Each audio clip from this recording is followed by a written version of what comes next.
با چه روی اومدی سراغم، پس میگیرم حرفمو که جون بهت میدادم.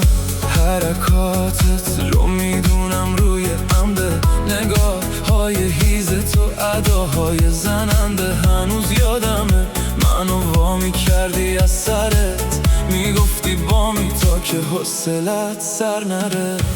با چه روی اومدی دوباره پیش من، دیگه نمیخوام مردم بخندن به ریش من. اینو میدونم نمیتونی عاشق بشی، این حرفا رو میزنی آخرش خب که چی؟ اگه واقعا دلت هوامو کرده باز، تو این دفعه رو به پای من بسوز و بساز. اما این رابطه به جای بد میره، حالا دیگه واسه عذرخواهی کردن دیره.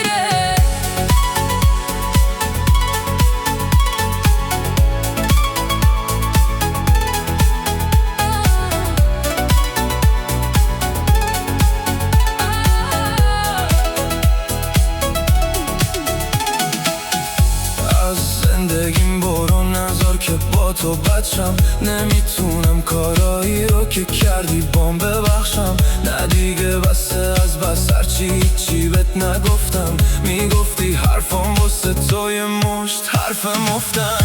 حرکاتت رو میدونم روی عمده، نگاه های هیز تو اداهای زننده. هنوز یادمه منو وامی کردی از سرت، میگفتی بامی تا که حوصلت سر نره. تو وجود تو اصلا نبود یه ذره رحمی، میگفتی عاشقی بین که منی شو بفهمی. میفهمیدم که حس من واسط بیارزشه، قربون خدا برم که چوب همیشه دستشه.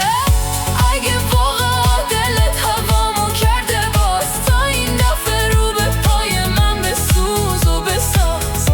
اما این رابطه به جای بد میره، حالا دیگه واسه عذرخواهی کردن دیره.